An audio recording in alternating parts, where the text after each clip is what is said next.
Good afternoon. Welcome to Saturdays with Sandra. I hope everyone had a great holidays. This video is going to be about drug addiction. I'm going to read two poems.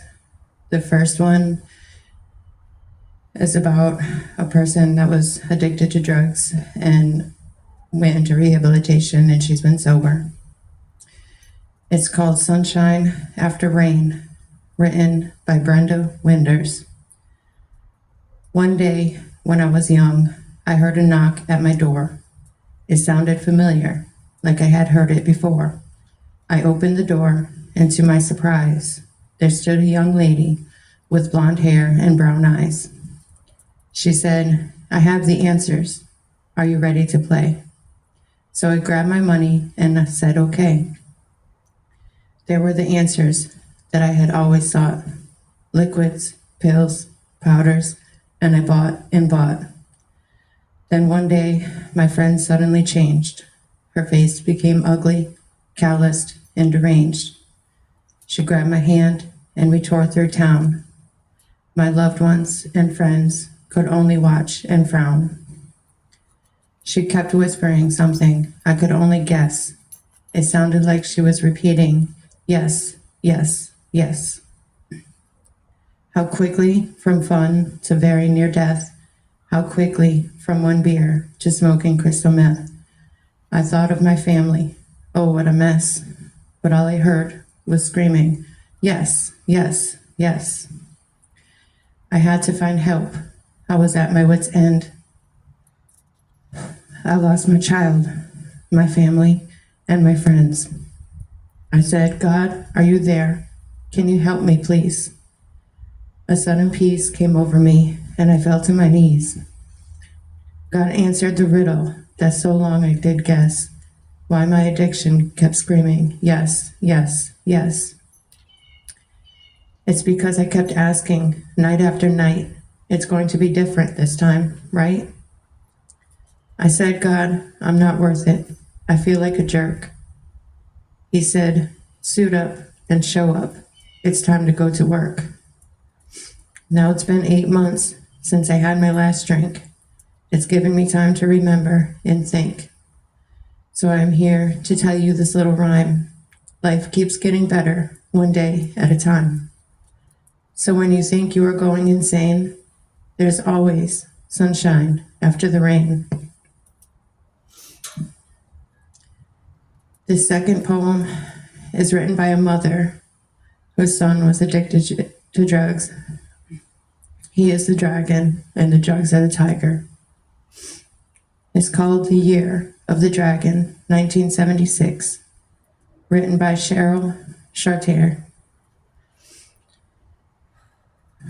Beautiful and bright was the young dragon, capable and caring, sensitive but strong. The life of the young dragon couldn't go wrong.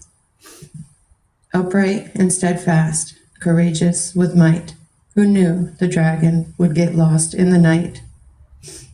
For the dragon met Tiger, who lured him away into the jungle of life's tumultuous ways, down the path of destruction, sorrow, and woes, down the path of seduction, deceit, and morose.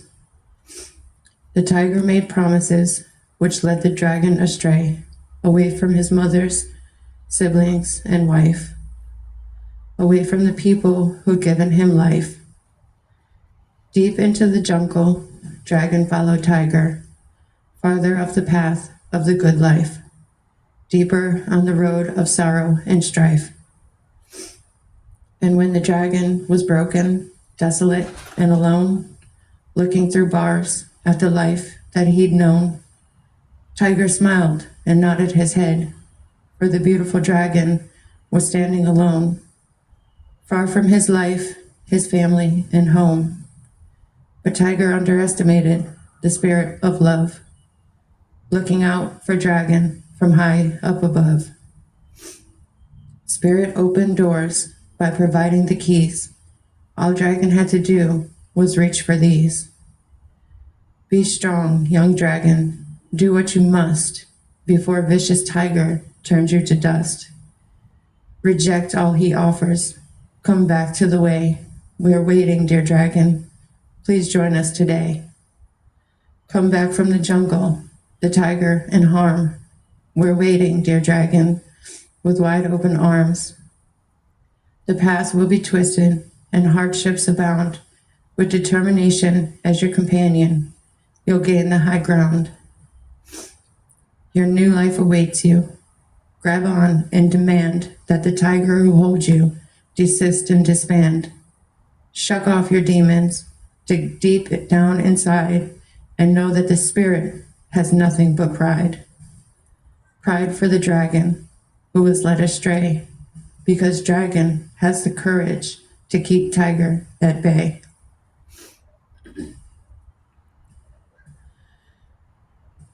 Some of us can remember the DARE program we had to take in grade school. Drug Abuse Resistance Education. It was founded in 1983. We learned that drugs correlated with gang affiliation and violence. Watched a movie about a group of students in a gang. There was drugs, violence, even death in this movie. We were taught school was cool and that drugs would take us away from school. Taught that drugs would steer us down a violent path. Told to say no to drugs. For a lot of us, this was an introduction to drugs. We didn't know what they were. We were not in contact with anything harsher than cigarettes or alcohol. Nor did we really know anyone battling with drug addiction. Grade school was the only time we took DARE. 4 years later, we started high school. Peer pressure at an all-time high. All these different cliques students were categorized in. These cliques giving some students a sense of entitlement to harm others. The constant pressure of the need to fit in, no matter the cost. We wanted to be accepted most by the ones that pushed us away, not truly understanding our worth. Dealing with everything school-related, plus everything at home. Stepping up in the home, getting a job, and basically learning how to do for ourselves once we left home. A month before my 17th birthday, on Valentine's Day, I was sexually assaulted in school. We went to court and he was found guilty. This was in my junior year. I had been smoking cigarettes for quite some time to reduce the stresses I was dealing with at home and at school. I was introduced to smoking weed shortly after this traumatic experience. I felt better. It pushed all my stresses deep down and made me happy again. I was 3 months into my 17th year, taking a bike ride across town to get some weed. Unfortunately, I was kidnapped and raped for 5 days, all because I wanted that escape from all the bad I had faced and was facing. The police officers showed up on day 5 and searched his apartment twice. I could see the officer both times, but for some reason he never saw me, and I was too scared to speak. They left. I was then forced out with a warning that he would come after me if he got in trouble. With that, I knew I couldn't go home. I was introduced to harder drugs in my adult years. Things that allowed me to stay awake so I could endure working longer hours. Things that made the physical pain go away entirely. The first time I was introduced to heroin, this guy had laid out a fat line on the coffee table. Told me to do it up. I thought it was cocaine, but it wasn't white. I didn't even ask. I just went ahead and did the whole thing. My guardian angels were definitely within me that day. I don't know if I ever did that much in one whole day. One time, I brought a couple of people to one of their apartments. They went there so they could shoot up heroin. One of the guys grabbed me while the other came at me with a needle. I freaked out and yelled at him to get that fucking needle away from me. That took them off guard. They let me go and tried to calm me down. I thank God every day that it worked out that way. I don't think I would have had the strength to kick that way of doing it. I've dealt with addiction on and off. I finally had a severe mental breakdown.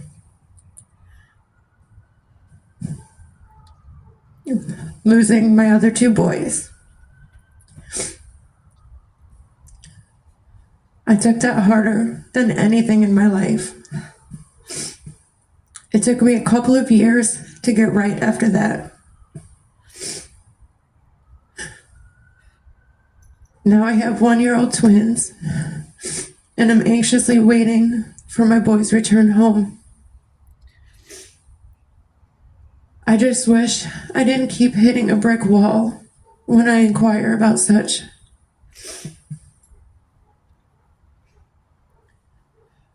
I've watched as others became so out of it as the drugs hit their system.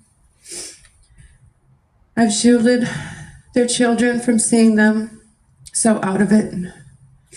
Cleaned up bloody messes so their children wouldn't see.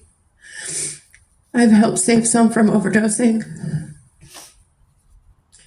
Most recently, I tried to steer a friend onto a path of healing. Shared my story of how I lost my two boys and life thereafter.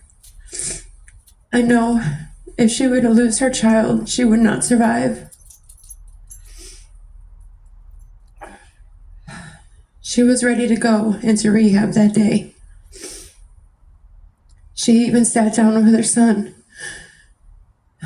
to tell him she would be away for a while, going away to fix herself so she could be a better mother. Something I wish I could have done with my son. Unfortunately, they didn't have an opening until 3 days later, and she had changed her mind. I had to take a step back. I will be here for her whenever she decides to take that step into bettering herself. Until then, I will not keep watching her hurt herself and her family. I have done all that I am able without losing myself. These are things DARE does not teach you. It does not teach you how to cope with real life situations, real life bullies, real life traumas, real life peer pressure. It only tells us to say no to drugs, tells us the effects certain drugs have on our bodies. And we have this program during a time in our lives when it is not yet a reality to us. In a current world where illegal drugs are more prevalent, I believe we should have a more hands-on DARE program in high school. One that not only tells us what to do, but also shows us how to cope with traumas instead of using drugs. Allow us to see real-life situations of people battling addiction. Have people speak to us in depth of their journey while addicted, their journey after they've recovered, and mostly how these drugs had entered their lives.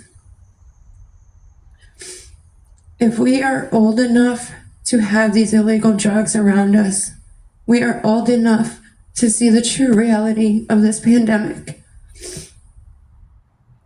And if the schools will not provide this in-depth education for our children, we must get together as parents to start this war against illegal drugs.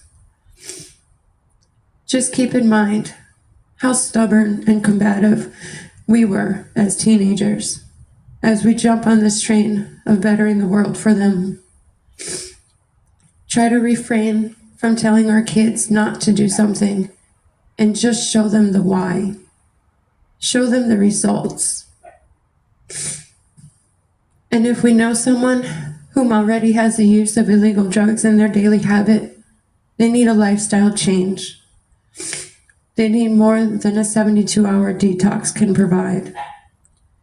I recommend an inpatient rehabilitation center for 45 to 60 days, one that not only aids in sobriety, but also mental health. They need to figure out the reason for the first time of wanting an escape. They need to heal. They need viable solutions. I believe the rehab of choice should offer a sober living program as well. This gives the confidence needed in being able to live with yourself sober. If there are any children involved, please try not to let them go to the state.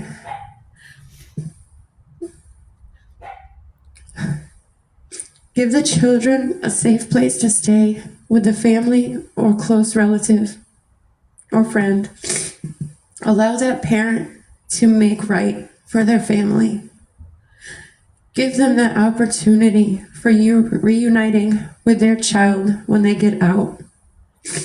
Allow them to be the parent they were blessed to be. They'll be in a better mindset. It will also show their child that anything is possible if you put your mind to it. Thank you for listening, and remember, always shoot for the stars. Please feel free to share any of the uploaded videos on my YouTube channel. Subscribe for updates. My YouTube channel is sr.jurassic.